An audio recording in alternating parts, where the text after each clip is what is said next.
जब मुझे आपके बीच आने का मौका मिला है तो मैं अपनी बात को शुरू करते हुए बहुजन समाज में जन्मे सभी संतों, गुरुओं और महान पुरुषों को नमन करता हूं।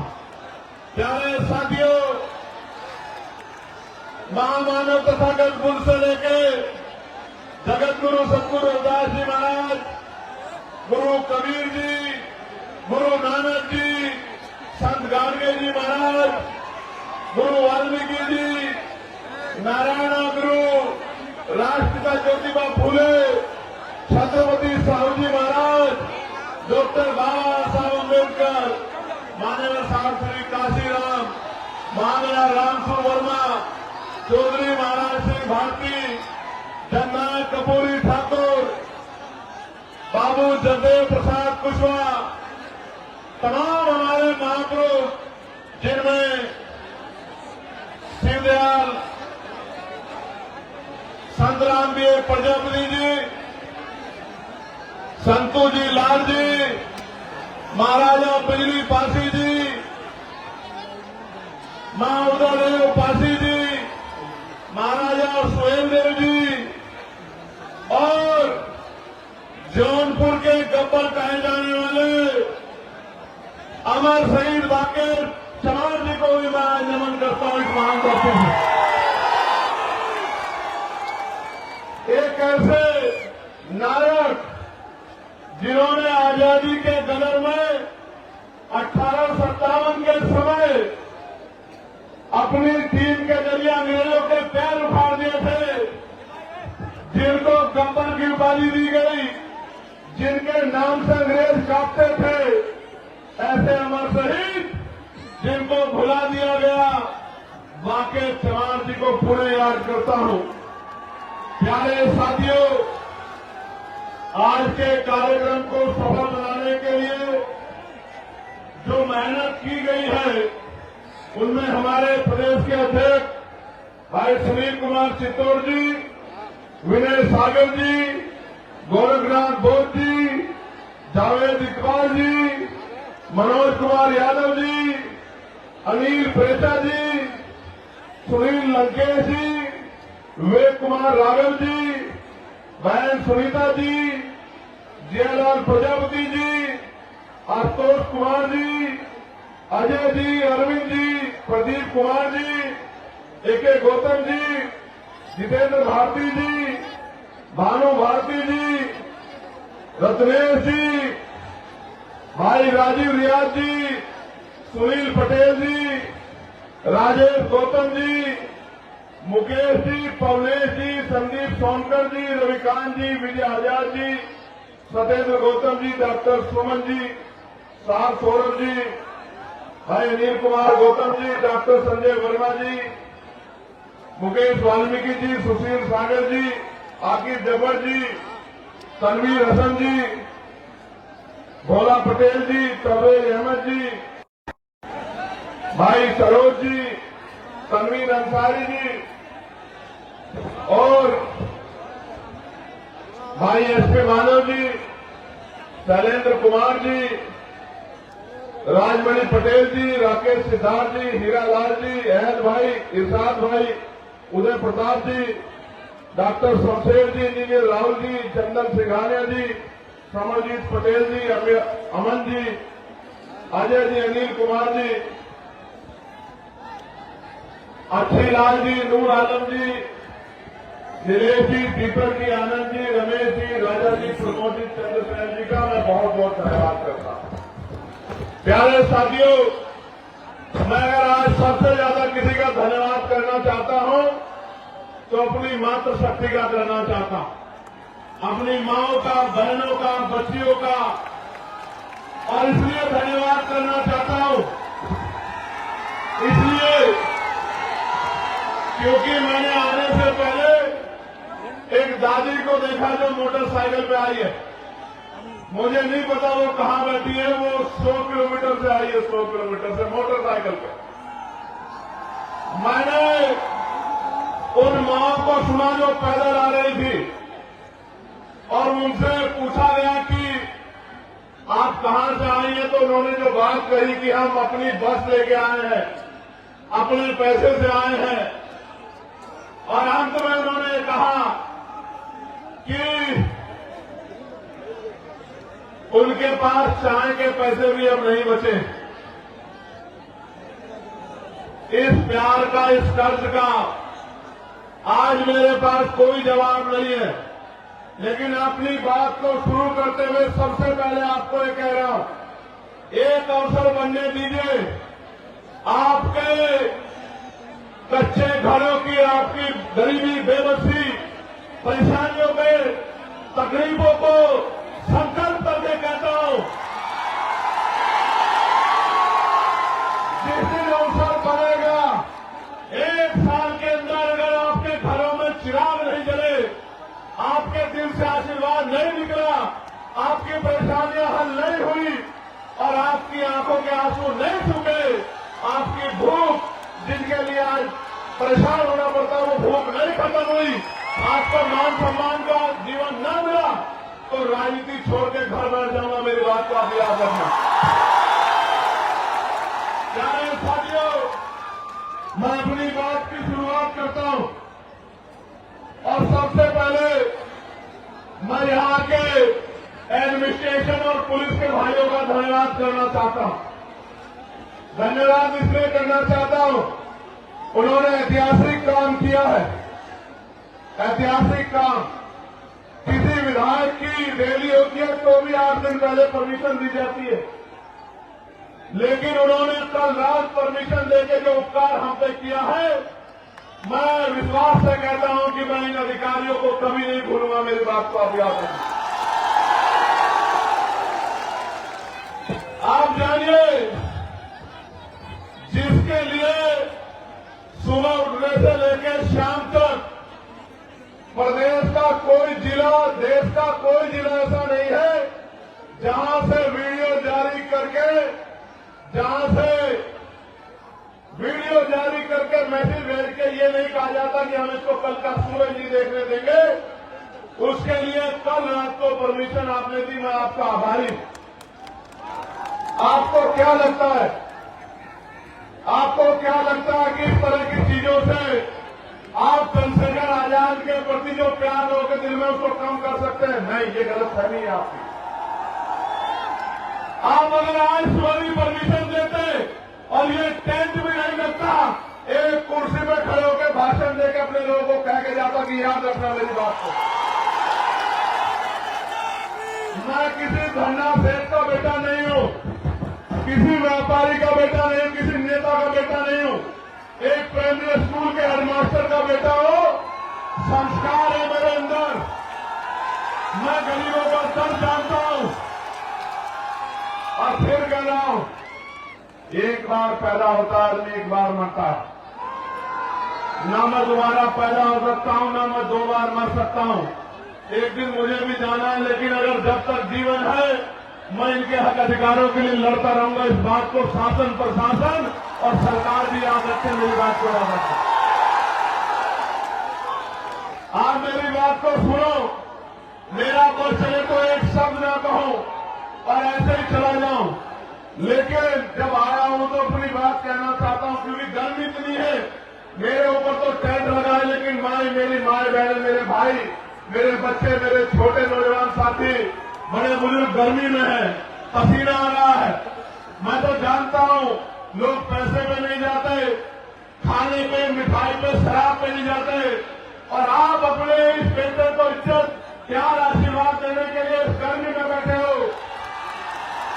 नहीं है मेरे पास आज आपको देने के लिए बहुत कुछ नहीं है, लेकिन इस मंच से कह रहा हूं, मेरे खून का कतरा कतरा भी अगर आपके लिए बह जाएगा तो ऊप नहीं कहूंगा। मेरी बात को आप याद रखना। प्यारे साथियों, मैं कुछ समय इस गर्मी का आपका लूंगा, क्योंकि बहुत महत्वपूर्ण बात आपसे करनी है और आपने भी अपना काम छोड़ा है। एक एक पैसा इकट्ठा करके आपने इस रैली को सफल बनाने का प्रयास किया। प्यारे साथियों, मैं अपनी बात को शुरू करते हुए सबसे पहले भदोही के लाल धीरज कुमार गुप्त जी को आदरांजलि अर्पित करता हूं।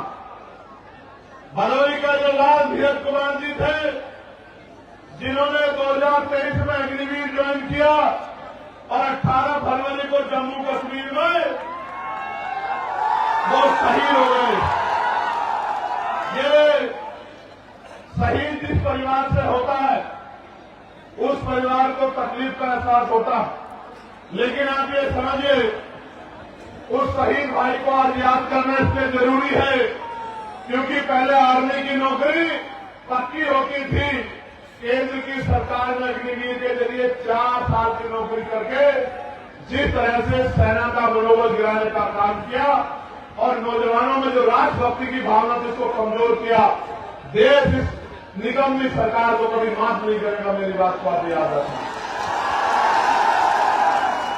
भाई धीरज जी के पिताजी श्याम सुंदर गुप्ता जी जो उनसे पहले ही इस दुनिया से चले गए, उस परिवार में जो चिराग बुझे हैं, इसलिए उस परिवार को मैं आदरांजलि भेंट करता हूं। प्यारे साथियों, अगले 20, 25, 30, 40 मिनट मैं जब अपनी बात कहूंगा, मैं आशा उम्मीद करूंगा कि आप मेरी बात को सुनेंगे, क्योंकि अगर आप मेरी बात को सुनेंगे नहीं तो फिर आप घर क्या लेके जाएंगे और मेरी बात पे क्या पहरा देंगे, क्या करेंगे, आपको पता ही नहीं लगेगा। चंद उत्साही नौजवान, मैं उनसे आग्रह करूंगा कि वो शांति से खड़े रहें और शोर मचाने की बजाय मेरी बात पे गौर करें। मैं मानता हूं कि मैं बहुत दिनों में इधर आता हूं तो आपका प्यार बहुत ज्यादा है मुझसे, लेकिन खाली प्यार से काम नहीं चलेगा। खाली प्यार से काम नहीं चलेगा। अगर मान सम्मान चाहिए तो उठ के खड़े होना पड़ेगा। मेरी बात को याद रखना। आपके महापुरुषों के नाम मैंने लिए, उन महापुरुषों का संघर्ष याद करो, उनका बलिदान याद करो, उनका शौर्य याद करो। आप उनके अनुयायी हो, आप चंद्रगुप्त मौर्य जी के अनुयायी हो, सम्राट चंद्रगुप्त मौर्य के। आप सम्राट अशोक के अनुयायी हो, आप भीमा कोरेगांव के उन वीर योद्धाओं के अनुयायी हो, उनके वंशज हो। आप अपनी ताकत को भूल बैठे हो और जिस दिन आप उठकर खड़े हो गए और आपने फैसला ले लिया, मैं लिख के देता हूं कि सामंतवाद की जड़ें उस दिन जो है कमजोर हो जाएंगी, सामंतवाद का झंडा उस दिन धरती में गड़ जाएगा। मेरी बात को आप याद रखें। प्यारे साथियों, आज मैं यहां बहुत बातें कहने आया था, लेकिन आज मैं यहां चुनावी भाषण पे बात नहीं करूंगा। आज मैं यहां अपने दिल की बात कहूंगा और वो ये है कि मैं उन नौजवानों की बात कहने के लिए आया हूं जो डिग्रियां लेके सड़कों पे घूम रहे हैं, लेकिन रोजगार नाम की चीज उनके पास नहीं। आज मैं उन माओं की, उन बड़े बुजुर्गों की, मेरे अभिभावकों की बात करूंगा जिन्होंने अपना खून, अपना पसीना, अपना पेट काट के अपने बच्चों की पढ़ाई में लगा दिया और वो बच्चे नौकरी के भाव में बेबस घूम रहे हैं। वो माँ बाप ये देख रहे हैं कि कब उनके बच्चों को रोजगार मिले।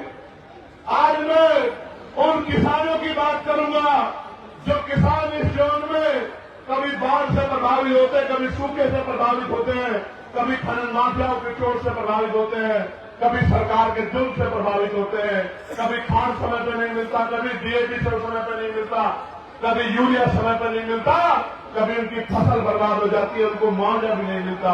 आज मैं उन किसानों की बात यहां करने आया। आज मैं अपनी उन बहन बेटियों की बात करने आया हूं जिनके लिए सरकार कहती है कि हम उनको साइकिल देंगे, हम उनको स्कूटी देंगे, लेकिन ये निकम्मी सरकार हमारी बहन बेटियों की इज्जत की रक्षा भी नहीं कर पा रही है। उनका दर्द कहने के लिए आज मैं यहां आया। प्यारे साथियों, हमारी वर्दी में कोई खोट नहीं है। ये जो पुलिस के मेरे भाई हैं, मैं इनको सल्यूट करता हूं, लेकिन आप नहीं जानते ये मजबूर हैं, क्योंकि पुलिस सरकार के अंदर में होती है। जो सरकार चाहती है वो पुलिस के भाइयों को मजबूरी में करना पड़ता है। अगर अनुशासन में काम करेंगे तो कार्रवाई होगी, न चाहते हुए भी कई बार मजबूरी में ऐसे कदम उठाते हैं इसका एक उदाहरण मैंने आपको बता दिया कि रात लेट नाइट परमिशन दे रहे हैं, अगले दिन कार्यक्रम है, टेंट कैसे लगेगा, कार्यक्रम कैसे होगा, इससे एहसास होता है कि पुलिस कितनी मजबूर है।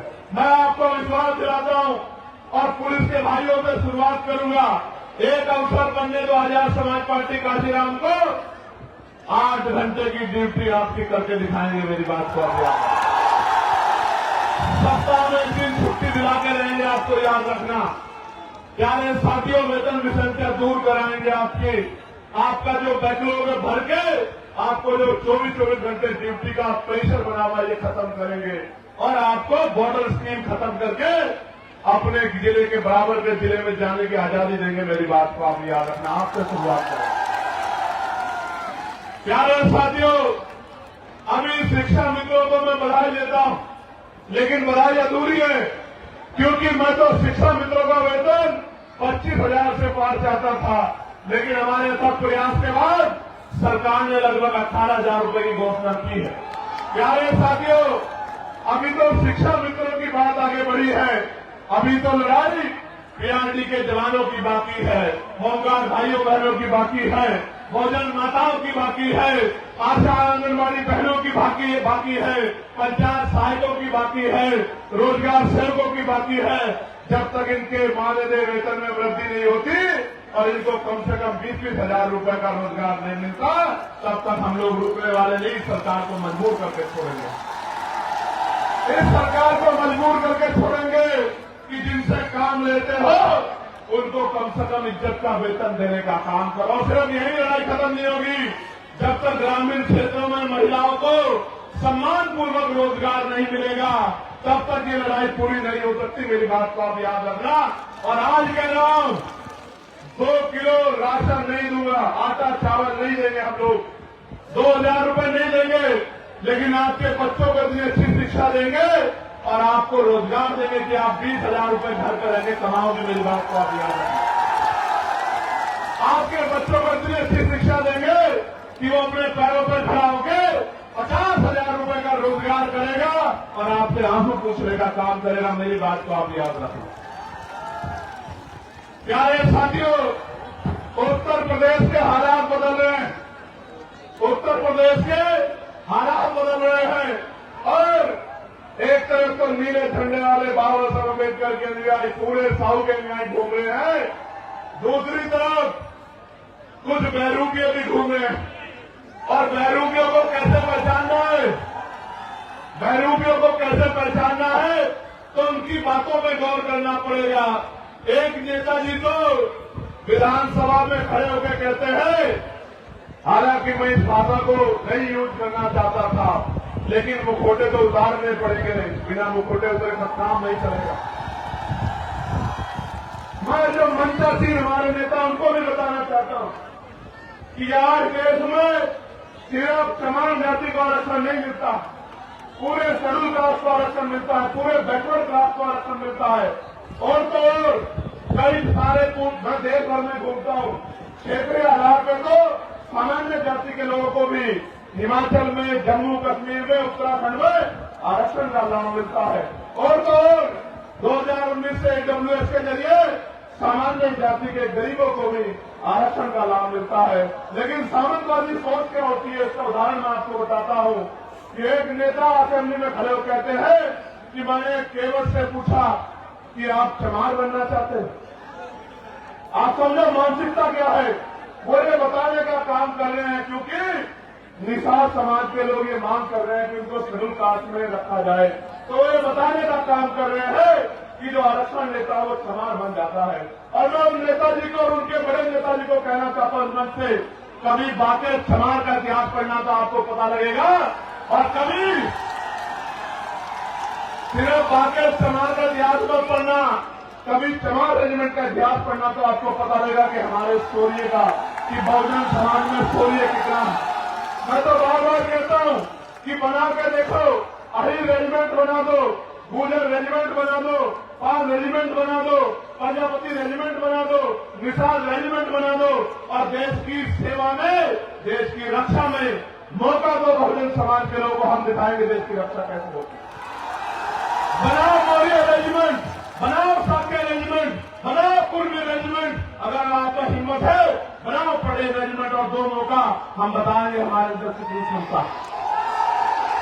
इतिहास गवाह है कि हमने अंग्रेज हो या कोई और शासक हो किसी के आगे घुटने नहीं टेके, इतिहास बात का गवाह।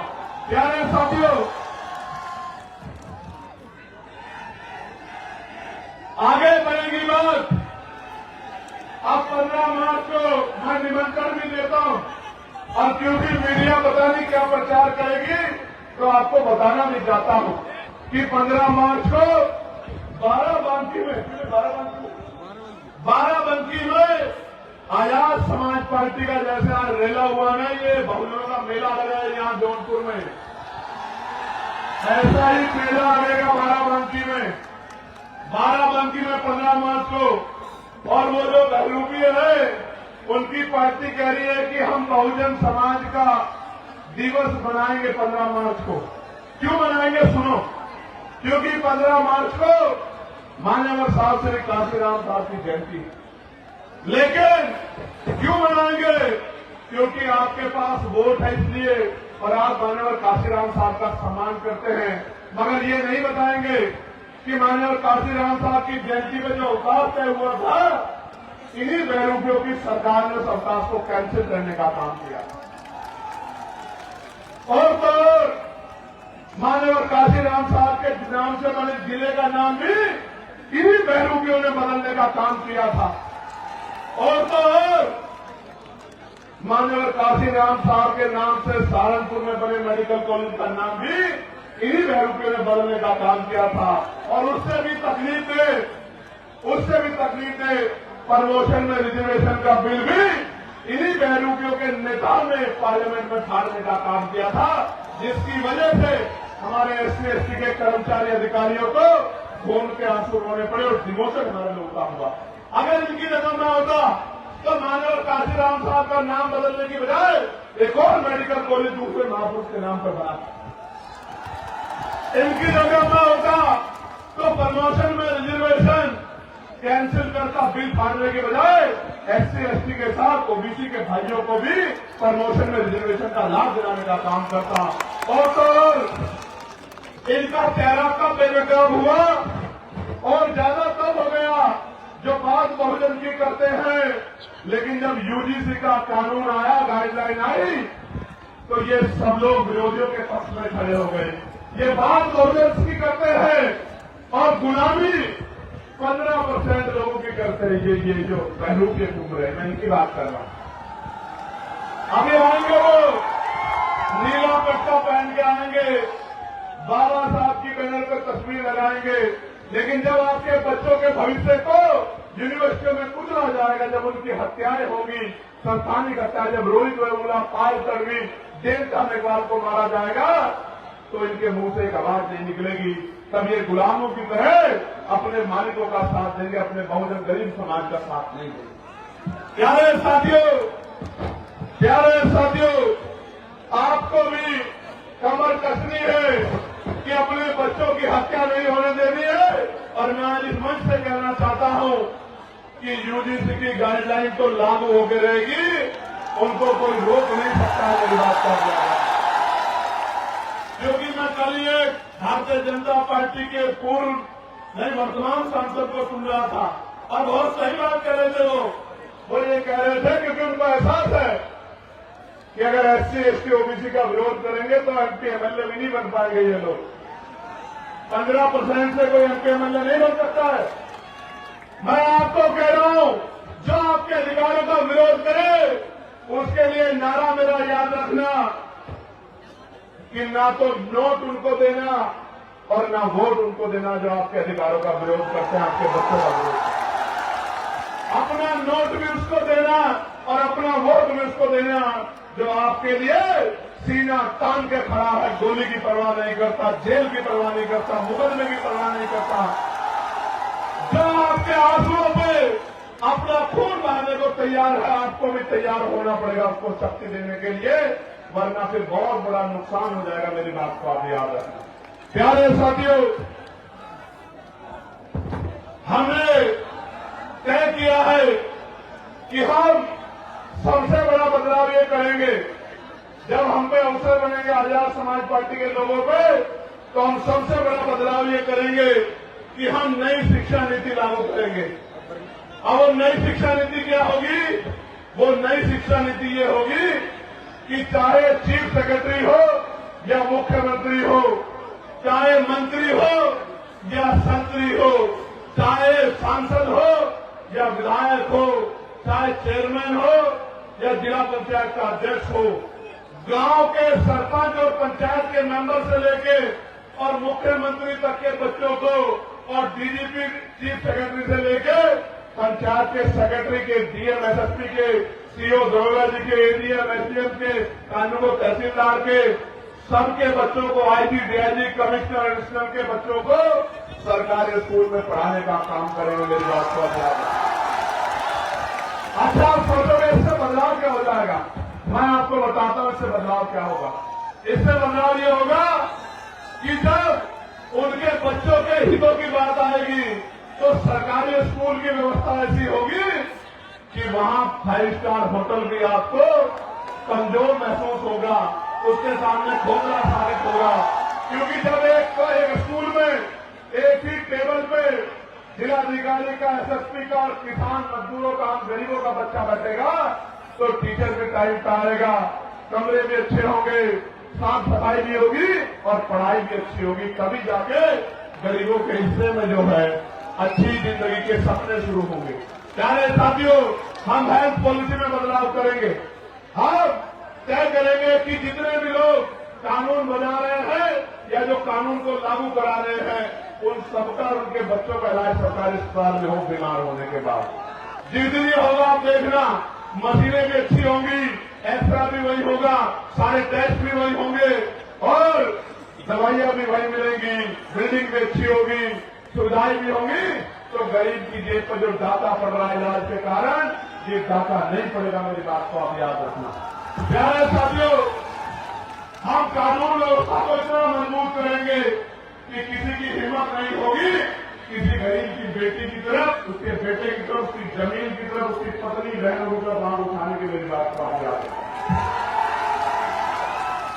और जो गुंडागर्दी करेगा उसको ऐसा सबक सिखाएगी पुलिस कि दोबारा पेड़ी में भी कोई गुंडागर्दी करने वाला माफिया नहीं पैदा होगा। मेरी बात का याद रखना।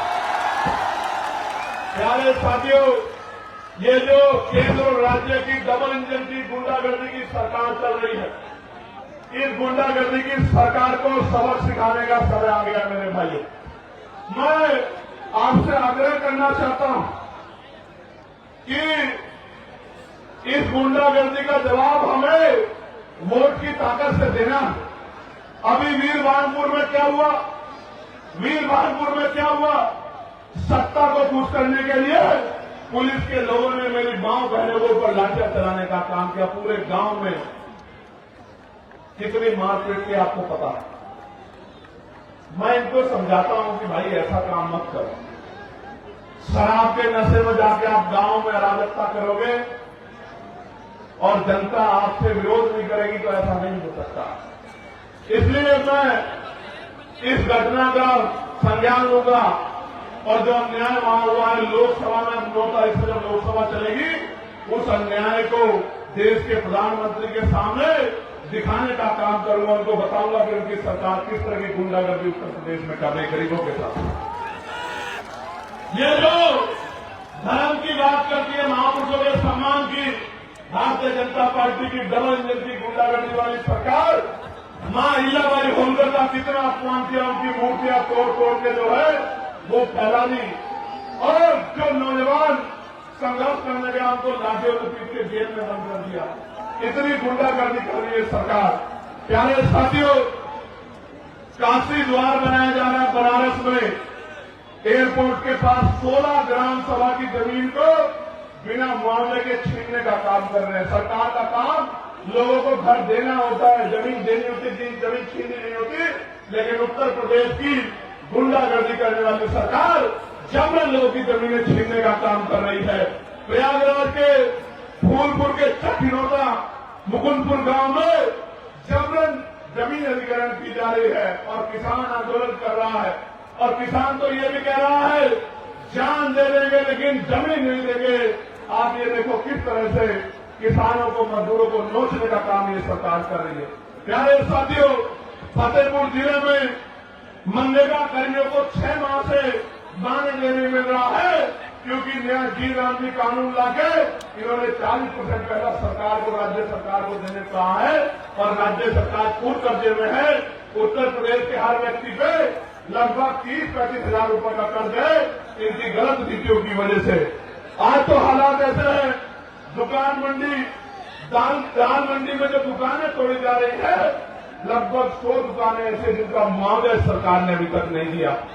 मिर्जापुर में बाढ़ और सूखे की मार से जनता परेशान है लेकिन सरकार की आंखें नहीं खुल रही है। और गाजीपुर में गंगा कटान और बाढ़ की समस्या से किसान और आम आदमी परेशान है, उनको फसलों का दाम भी नहीं मिल रहा है और सरकार सोई बैठी है। जनपद चंदौली में जो लाइफ लाइन कही जाती है, लेबरनासा मुख्य न्याय की इतनी हालत खराब है कि किसान सिंचाई के लिए भी परेशान है।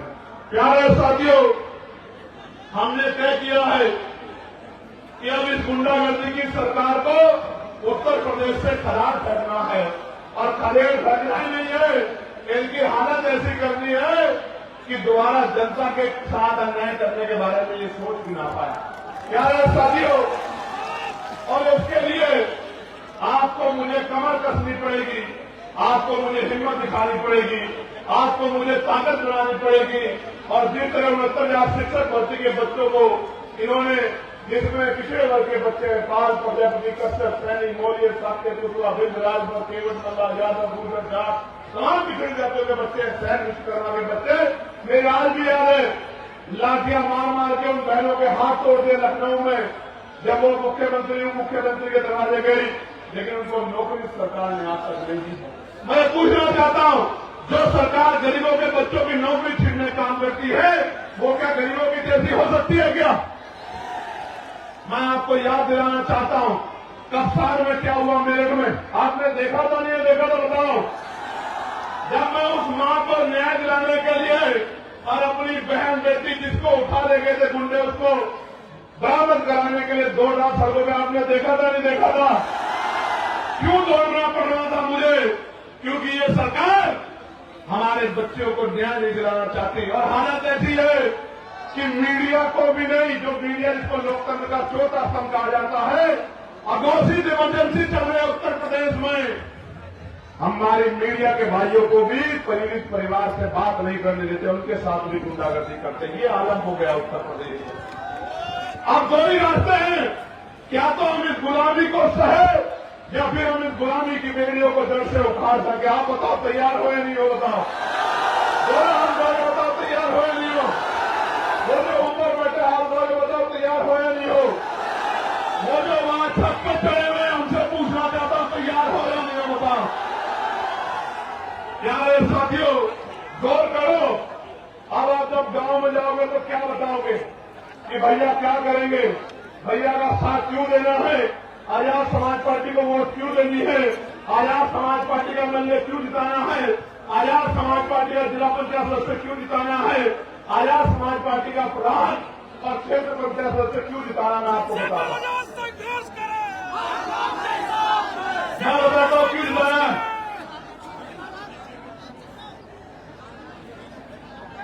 मैं बताता हूं क्यों जिताना।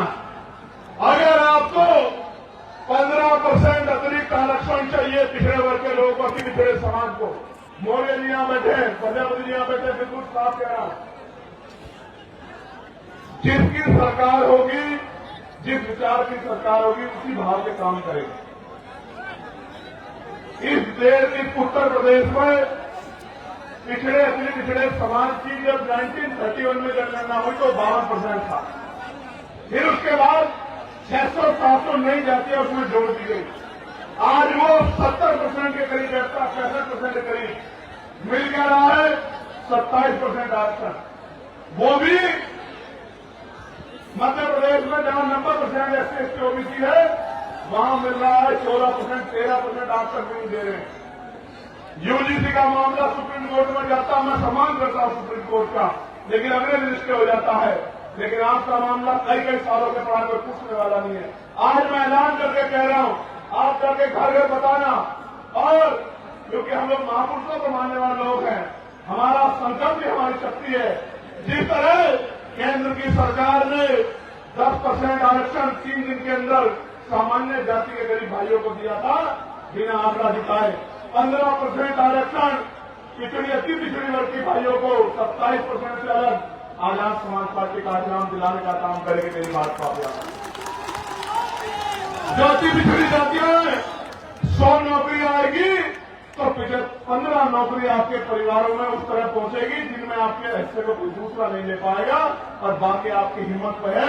आप पढ़े लिखे आपके बच्चे जनरल मेरिट या पिछड़े वर्ग में भी जाएंगे तो उसमें भी आपकी नौकरियों का संरक्षण करने का काम हम लोग करेंगे। मेरी बात को आप प्यारे साथियों, जातिगत गणना में ओबीसी का अगर कॉलम जुड़वाना है, ओबीसी की गणना करानी है, ये पता करना है कि ट्रैक्टर किसके पास है, ट्रॉली किसके पास है, बस किसके पास है, 4 पहिया गाड़ी किसके पास है, 2 पहिया गाड़ी किसके पास है, किसके अकाउंट में कितने पैसे, किसके पास कितना बिजनेस है, किसके पास क्या व्यापार है, किसके पास कौन शिक्षित है, किसके पास जमीन में जानकारी करनी है तो जनगणना करानी ही पड़ेगी, और आर्थिक आंकड़े भी उसके जारी करने पड़ेंगे। ये तभी संभव होगा जब आजाद समाज पार्टी काशीराम के मेंबर असेंबली में और पार्लियामेंट में खड़े होंगे, तभी संभव होगा। इसके अलावा कोई बात नहीं। प्यारे साथियों, अगर प्रमोशन में रिजर्वेशन SC ST OBC के कर्मचारियों को दिलाना, उनके हितों की रक्षा करनी है तो आपको आजाद समाज पार्टी काशीराम को ताकत देनी चाहिए। अगर आपको निजी क्षेत्रों में आरक्षण लागू कराना है, अपने बच्चों की हिस्सेदारी सुनिश्चित करनी है भेदभाव वाले समाज में, तो आजाद समाज पार्टी काशीराम को आपको वोट देनी है। क्योंकि आजाद समाज पार्टी काशीराम का इकलौता सांसद ही वहां यूजीसी के गाइडलाइन के समर्थन में सड़क और संसद में लड़ रहा था, दिल्ली जंतर मंतर में लड़ रहा था, बाकी तो आंख छिपा छिपा के इधर उधर घूम रहे। प्यारे साथियों, जो दुख तकलीफों में आपके नहीं हुए वो कल सत्ता में के अहंकार में आपके क्या हो जाएंगे, इस बात को आपको समझना पड़ेगा। इसलिए मैं आपसे कह रहा हूं कि आजाद समाज पार्टी को अगर आप कामयाब करेंगे, ताकत देंगे, तो फिर आपकी ताकत मजबूत होती जाएगी। गौर से सुनो मेरे प्यारे साथियों, अब बदलाव की घड़ी आ चुकी है। इस घड़ी का मैं भी इंतजार कर रहा हूं और आपको भी इंतजार है। आप जो इतना पैसा खर्च करके, समय खर्च करके इस कड़ाके की गर्मी में यहां डटे हुए हो, तो फिर आज यहां दिल पे ये संकल्प लेके जाओ, अपने दिल में दिमाग में बात मजबूत करके जाओ कि हमारे ऊपर जो जुल्म हुआ है, हमारे ऊपर जो अन्याय हुआ है, हमारे अधिकारों को जो लूटा गया है, हमें एक एक अधिकार छीन के लेना है, और छीन के लेने के लिए हमें शक्ति बनानी है। और लोकतंत्र में शक्ति वो वोट में होती है। अपने वोट को मजबूत करना है, अपने बूथ को मजबूत करना है, अपने क्षेत्र को मजबूत करना है। प्यारे साथियों, आज जनता की अदालत लगी है, जनता की अदालत, और जनता की अदालत में फैसला होना है, और इसका मौका 2027 में आएगा। बेसब्री से इंतजार है मुझे कि आप अपनी गुलामी की बेड़ियां काटने के लिए किस तरह का प्रयास करोगे, ये बताने के लिए मैं आज आपके पास आया। प्यारे साथियों, मेरी बात पे गौर करो। कब तक बेबसी, लाचारी, गरीबी, बीमारी, परेशानियों की जिंदगी जियोगे? एक समय था कि देश आजाद नहीं था, तमाम तरह के व्यवधान थे, तमाम तरह के जो है आपके ऊपर बंदी से लगाई गई थी, लेकिन बाबा साहब अम्बेडकर ने, मैं इस कहानी को इसलिए कह रहा हूं कि आपको, मेरी नौजवान पीढ़ी को पता लगे कि बाबा साहब अम्बेडकर ने अपने 4-4 बच्चे कुर्बान किए और कैसा समय बिताया। गौर से सुनो, ये जो अगली 10 मिनट है, ये आपके दिल पे ऐसी छाप छोड़ेगी कि आपको पता रहेगा बाबा साहब ने हमारे लिए क्या किया। प्यारे साथियों, इस देश में जिसके पास वोट का अधिकार नहीं है वो किसी संवैधानिक पद पे नहीं जा सकता है। मेरी बात को आप याद रखना। सिर्फ संवैधानिक पद पे नहीं जा सकता है, उसकी सुनवाई भी कहीं नहीं होगी। इस देश में 1917 से पहले 30% लोग वोट का अधिकार रखते थे। कितने परसेंट लोग? जोर से बताओ, जोर से बताओ। 3% लोग। फिर मॉन्टेगो चेमफोर्ड सुधार समिति बनी, उसने कुछ नए प्रावधान जोड़े, अमेंडमेंट किया कि वोट का अधिकार बढ़ना चाहिए, तो फिर नए लोगों को वोट का अधिकार मिला। किनको? जो पढ़े लिखे हैं बहुत, किनको? जो बहुत पैसे वाले हैं, किनको? जो जमींदार हैं, किनको? जो लगान देते हैं, किनको? जो व्यापारी है, और आम गरीब समाज उसमें नहीं था। फिर 15% लोगों को वोट का अधिकार हो गया। और आपको जान के बड़ा अचरज होगा कि जो आज आपके मसीहा बनते हैं धर्म के नाम पे, जो नारा लगाते हैं हिंदू हिंदू भाई भाई, जो नारा लगाते हैं जात पात पिछड़ो विदाई, एक आदमी नहीं था कि दलित पिछड़ो आदिवासियों को वोट का अधिकार मिल जाए। मैं आपको बताना चाहता हूं कि 1919 से पहले गरीब दलित पिछड़ी महिलाओं को तो छोड़ दीजिए, आदिवासी महिलाओं को छोड़ दीजिए, सामान्य जाति की एक भी महिला को वोट देने का अधिकार भारत के अंदर नहीं। उन 15% वोटर में एक भी दलित पिछड़ा आदिवासी नहीं था। 1928 में मैं अपने नेताओं को भी बता रहा हूं कि वो भी गौर से सुने। 1928 में बाबा साहब अम्बेडकर ने बहिष्कार भिक्षाणी महासभा के उसके बैनर तले मेमोरेंडम दिया ब्रिटिश काउंसिल को और कहा कि ये लोकतंत्र नहीं है, ये तो धनतंत्र है, पूंजीपतियों का, मनुवादियों का, सामंतवादियों का गठजोड़ है। आज भी हमारे लोगों को वोट का अधिकार नहीं है। आपको भारत के हालात का नहीं पता है। जब पूरी बात मेमोरेंडम में कही, उस मेमोरेंडम की जांच करने के लिए साइमन कमीशन भारत आया। जब साइमन कमीशन ने यहाँ की इतिहास हिस्ट्री को देखा, यहाँ के हालात को देखा, यहाँ के लोगों से बात की, तो फिर 3 गोलमेज सम्मेलन हुए। उन 3 गोलमेज सम्मेलन में बाबा साहब अम्बेडकर ने हम लोग का प्रतिनिधित्व किया और बाबा साहब अम्बेडकर को कम्युनल अवार्ड मिला। जब बाबा साहब को कम्युनल अवार्ड मिला तो गांधी जी ने यहां जेल में आंदोलन कर दिया और फिर 24 सितंबर 1932 में पूना पैक्ट हुआ, हमारे अधिकार छीन लिए गए। बाबा साहब ने तो ये कहा कि मैं फल लेकर आया था अपने गरीब समाज के लिए, इन मनुवादियों ने उस फल को छीन लिया, उसके छिलके मेरे मुंह पे मार दिए, जिसको आरक्षण का ताना दिया जाता।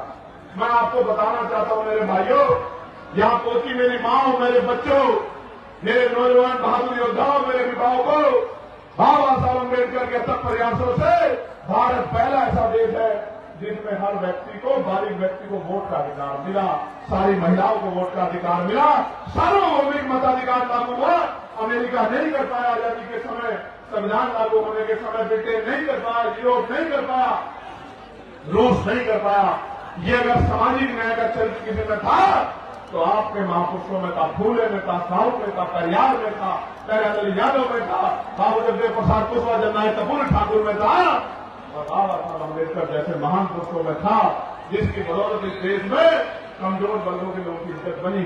आज भी आप जाके देखो, जिस बस्ती में वोट नहीं है, न बिजली है, न पानी है, न सड़क है,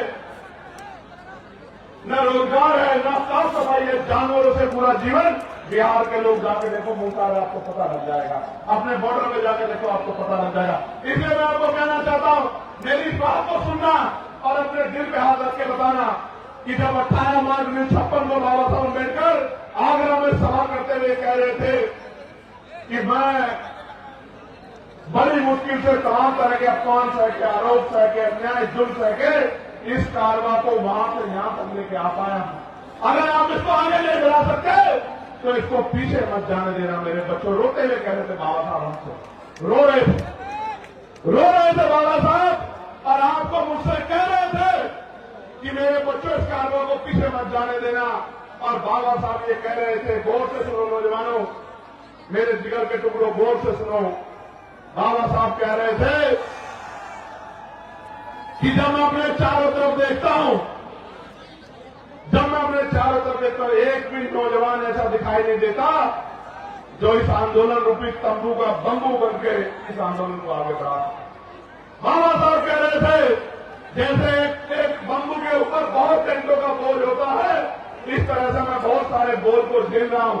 मैं बूढ़ा हो चला हूं, शांति से मरना चाहता हूं, लेकिन एक भी नौजवान मेरे आंदोलन को आगे बढ़ाने के लिए खड़ा नहीं हो रहा है। और आज मैं गौरवान्वित हूं कि ये लाखों का समंदर और इसमें नौजवानों का ये सब इंकलाब इस बात की गवाही दे रहा है कि हमने बाबा साहब के दर्द को मान लिया, हमने बाबा साहब अम्बेडकर के दर्द को मान लिया है और हमने बाबा साहब के पूरे सपने को पूरा करने का मन में ठान लिया है।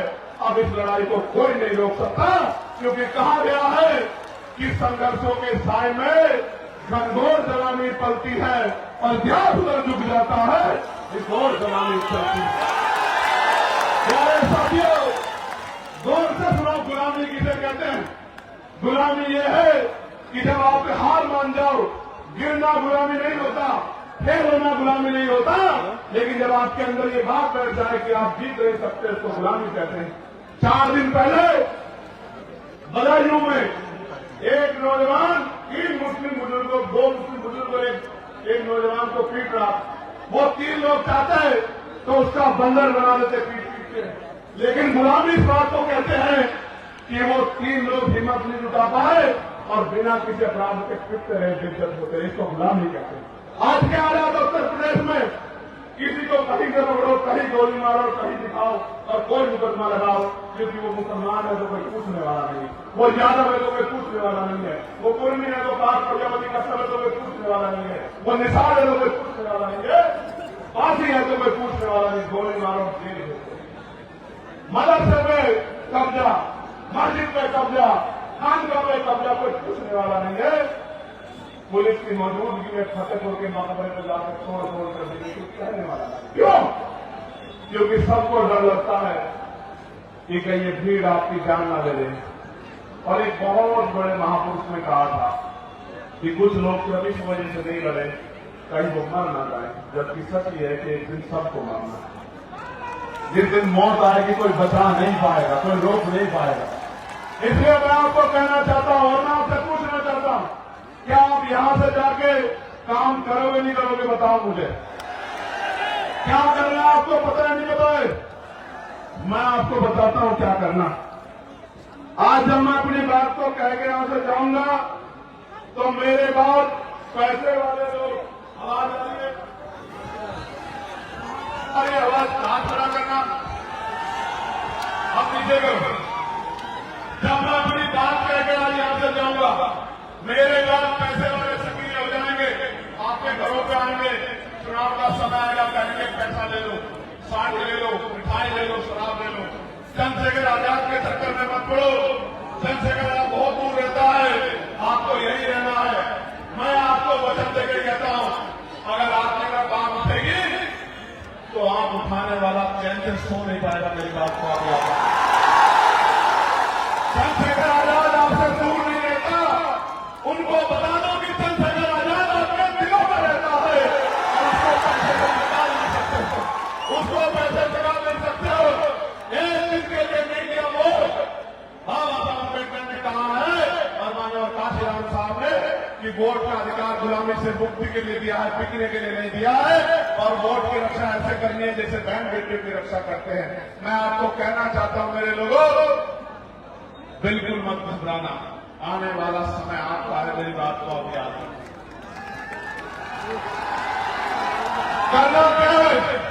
करना यह है कि यहां से जाके मुझसे वादा करो कि मैं अपने बूथ को तैयार करूंगा, हर बहुजन समाज के व्यक्ति के घर जाऊंगा, हर घर में जाके अपनी नीतियां बताऊंगा, अपनी पार्टी का एजेंडा बताऊंगा, भाईचारा बनाऊंगा और एक एक वोट आजाद समाज पार्टी के समर्थन में तैयार करने का काम करूंगा। बताओ करोगे नहीं करोगे? करोगे नहीं करोगे? बताओ। मैं अपनी मां को कहना चाहता हूं, अपनी इस राय में फोन करना, बेटी की तस्वीर में, बेटे की तस्वीर में, बहन को जो मुझसे लगती है मेरी, बुआ को जो आपकी नजर लगती है उसको फोन करना और कहना कि इधर उधर नहीं देखना, इस बार वोट आजाद समाज पार्टी काशीराम को अपने भाई चंद्रशेखर आजाद को जाएगा नहीं जाएगा? बताओ। और आप लोग क्या करोगे? आप लोग ये करना कि अपनी बस्ती को तैयार करना, अपने कस्बे को तैयार करना, अपने गांव को तैयार करना। और अगर सच्ची श्रद्धांजलि देना चाहते हो बाबा साहब को, उनके आंसू को सुखाना चाहते हो, अपने गांव का सपना पूरा करना चाहते हो, तो इस गरीबी बेबसी के जीवन को खत्म करने के लिए आपको खुद को मजबूत करना पड़ेगा। आजाद समाज पार्टी जब कोई पैसा लेके आएगा तो भूल को नहीं आओगे मुझे। जोर से बताओ, दोनों हाथ उठा के बताओ, भूल को नहीं आओगे। ऐसा तो नहीं होगा किसी और की नाराजगी मुझसे निकालोगे। पक्का? कोई ऐसा तो नहीं कि आपको गुमराह कर दे। ताकत बनाओगे बनाओगे, मेहनत करोगे करोगे। मेरे प्यारे साथियों सुनो, मांगने से भीख मिलती है, अधिकार छीनने पड़ते हैं और छीनने के लिए शक्ति बनानी पड़ती है। और जब तक वोट का अधिकार हमारे पास है तब तक ही मौका है कि हम संविधान को मानने वाले लोग हैं, हम किसी दूसरे रास्ते में इतिहास नहीं कर सकते। इसलिए मैं आपसे कहना चाहता हूं, करोगे ना मेहनत? दोनों आटा बताओ, करोगे नहीं करोगे मेहनत? वो जो पीछे लोग मेहनत के बाद हाथ धोके बताओ, करोगे नहीं करोगे मेहनत? आवाज नहीं जाने में जाएगी, बताओ वो जो पीछे मेहनत करोगे नहीं करोगे? ये बताओ, इस गरीबी के जीवन में खुश हो गया? इसको बदलना चाहते हो ना, तो पहले खुद को बदलना पड़ेगा। तैयार हो नहीं हो? अपने महापुरुषों के संघर्ष को कामयाब करोगे नहीं करोगे? ताकत बनाओगे नहीं बनाओगे? जुल्म जाति की बेड़ियां काटोगे नहीं काटोगे? अब मैं चुप हूं, आप बताओ क्या करोगे, मदद करोगे नहीं करोगे? बताओ, आवाज नहीं आ रही, अभी नहीं आ रही। देखो, जब आजाद समाज पार्टी ताकतवर होगी तो क्या होगा? आपके बच्चों को अच्छी शिक्षा मिलेगी, आपके बच्चों को अच्छी चिकित्सा मिलेगी, पढ़े लिखे भाइयों को रोजगार मिलेगा, माँ को घर पे रोजगार मिलेगा, गांव में अन्याय अत्याचार खत्म हो जाएगा, अच्छी सड़कें बनेंगी, बिजली की व्यवस्था होगी, पानी की व्यवस्था होगी, साफ पानी की व्यवस्था, और आपको जीने का मौका मिलेगा। अभी तो गरीबी में कितने सर्वाइव कर रहे हो। और ये जो भ्रष्टाचार की सरकार है, भ्रष्टाचार की सरकार, इसका एक किस्सा मैं आपको बता देता हूं। मेरे याद आ गया इसका एक किस्सा, भ्रष्टाचार की सरकार का एक किस्सा, वो आपको बता के फिर अपनी बात को खत्म करूंगा।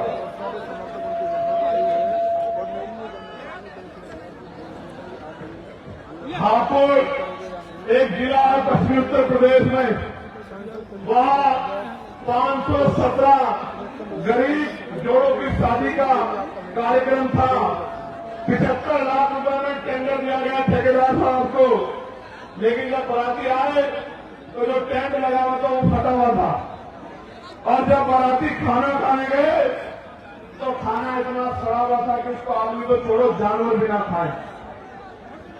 ये योजना नहीं ला रहे हैं, ये योजनाओं के जरिए अपने पेट को भरने का काम कर रहे, गरीबों के हक की मेहनत की कमाई को छीन के ये लूटने का काम कर रहे हैं। इस भ्रष्टाचारी सरकार को हमको 2027 में जवाब देना है, ताकत बनाते। भ्रष्टाचार रोकोगे नहीं रोकोगे? पक्का? तो मैं आपका सबका बहुत बहुत धन्यवाद करता हूं और आपसे अपील करता हूं कि आज से आप काम में जुट जाना। अगर आशा बहनें, आंगनबाड़ी बहनें, भोजन माता, पंचायत सहायक, रोजगार सेवक, पीआरटी के जवान, होमगार्ड भाइयों के लिए अगर उनके वेतन में वृद्धि करानी है, अपने पढ़े लिखे बच्चों के लिए रोजगार चाहिए, अपने क्षेत्रों में विकास कराना है, और ये जो पेपरों में पेपर लीक होते हैं, भर्तियों में घोटाले होते हैं, बंद कराने हैं, निष्पक्ष भर्तियां करानी है, तो फिर कमर कस लेना, आपसे जाकर मेहनत करने का काम करना। करोगे नहीं करोगे? चलो फिर दोनों हाथ उठा के एक बार धन्यवाद कर दो। ऊपर वालों ने कम हाथ उठाया जो वहां है, नारा लगाओ मेरे साथ, जय भीम, जय भारत, जय संविधान, जय मंडल, जय जवाहर, वोट हमारा राज तुम्हारा, नहीं चलेगा नहीं चलेगा, वोट हमारा राज तुम्हारा, नहीं चलेगा नहीं चलेगा। एक नारा जो नया दिया है आज, वोट किसको दोगे? वोट अपना बहुजन को और नोट अपना बहुजन को। समझे नहीं समझे? न मनवादियों को वोट देंगे ना नोट देंगे, वादा करो मुझसे, पक्का वादा हो गया। चलो बहुत बहुत धन्यवाद, आप सबके लिए मंगल कामनाएं। एक दो नारे और रह गए, जरा जोर से लगा दो। हमारी सेना जिंदाबाद, जिंदाबाद जिंदाबाद, हमारे सैनिक बल जिंदाबाद, जिंदाबाद जिंदाबाद, हमारी पुलिस जिंदाबाद। जिंदाबाद जिंदाबाद। परमिशन यार समय पर दे दिया करो, क्यों ऐसा करते हैं? सुनो, जब आजाद समाज पार्टी राजकाज में होगी, कोई विपक्ष का आदमी रैली करेगा तो हम उसको 1 महीना पहले परमिशन दिला देंगे। हम इनके तो डरपोक नहीं है जो लोकतंत्र में डरते हैं।